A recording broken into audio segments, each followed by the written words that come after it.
Chemical bonding is a process that holds everything together. Have you ever wondered why water is water? Salt is salty and diamonds are hard. It all comes down to how atoms bond, how they form connections to make molecules and compounds. So atoms don't like being lonely, especially when their outer electron shells aren't full. They bond to become stable, either by sharing, gaining, or losing electrons. So there are three types of these chemical bonds atoms form. We have the ionic bonds, the covalent bonds, and then we have metallic bonds. So let's delve into them. In ionic bonding, one atom gives an electron and the other takes it. Think of sodium giving an electron to chlorine. They become oppositely charged ions, and like magnets, they stick together.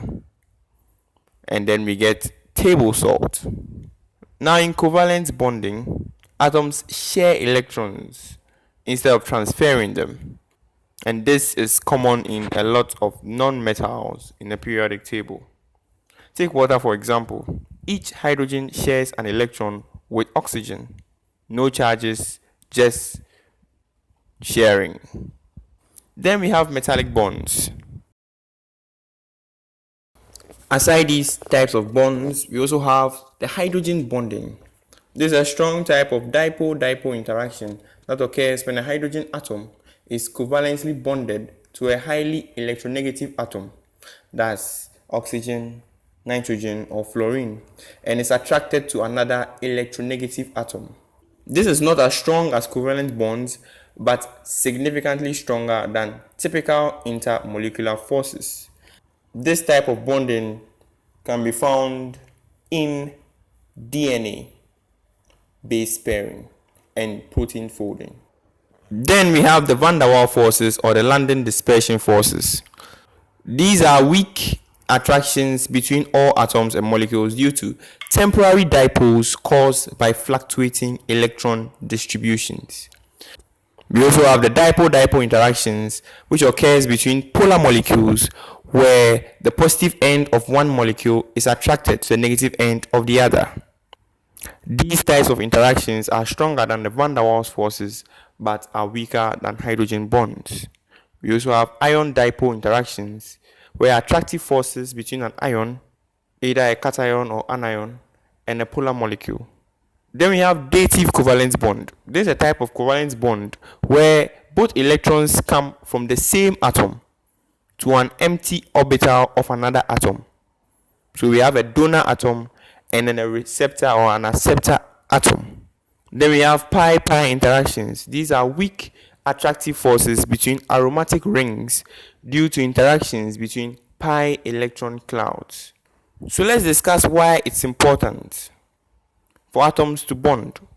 Chemical bonds explain why substances have the properties they do. That's the hardness, melting point, electrical conductivity, and even taste. They are the reason water flows, salts dissolve, and your smartphone conducts electricity. Lennard-Jones potential. This single equation can help explain ionic, covalent, metallic, and even weak van der Waals bonds. So what is bonding? At the atomic level, bonding is all about attraction and repulsion. Atoms form chemical bonds to achieve lower energy states, meaning they are more stable when bonded. Depending on how atoms share or transfer electrons, we get different kinds of bonds. But what determines the balance between attraction and repulsion? That's where the Lennard-Jones potential comes in. So this is the Lennard-Jones potential equation. Let's break it down. The VR is the potential energy as a function of the distance between two particles. R. Epsilon is the depth of the potential well. That's the strength of the attraction. And sigma is a distance where potential energy is zero, and that's the ideal separation. So the first term represents the repulsion. That's where atoms get too close and their electron clouds overlap. And the second term represents attraction, like van der Waals force at longer distances.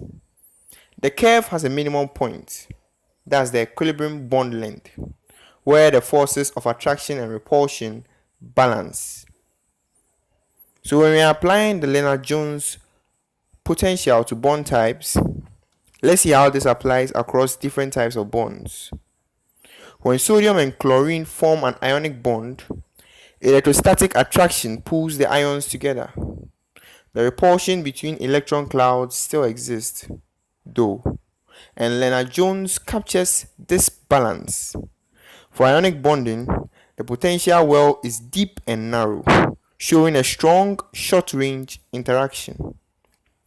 In covalent bonds, like in H2 or O2, electrons are shared, but the nuclei still repel each other. The Lennard-Jones equation models the interatomic forces, even if it doesn't directly show electron sharing. The minimum of the curve again reflects the optimal bond length. Metals have a sea of electrons, and atoms are packed tightly. Lennard-Jones helps explain the equilibrium spacing between atoms and why metals are malleable. Atoms can shift while still remaining in the well of potential energy. For non-bonded interactions like van der Waals, the Lennard-Jones potential directly models the attraction and repulsion between induced dipoles. Here, epsilon is small, so the well is shallow, meaning these are weak interactions. Hydrogen bonds are stronger than van der Waals but weaker than covalent bonds. Lennard-Jones applies again. Potential energy curve is intermediate, deeper than the van der Waals but shallow than the ionic or covalent bonds. This explains why water has high boiling points. Hydrogen bonds require more energy to break. So whether you're looking at a salt crystal, a DNA strand, or a water in your glass, bonding comes down to a tug of war between attraction and repulsion. The Lennard-Jones potential is like a universal translator, helping us understand how close atoms want to be and how strong their connection is.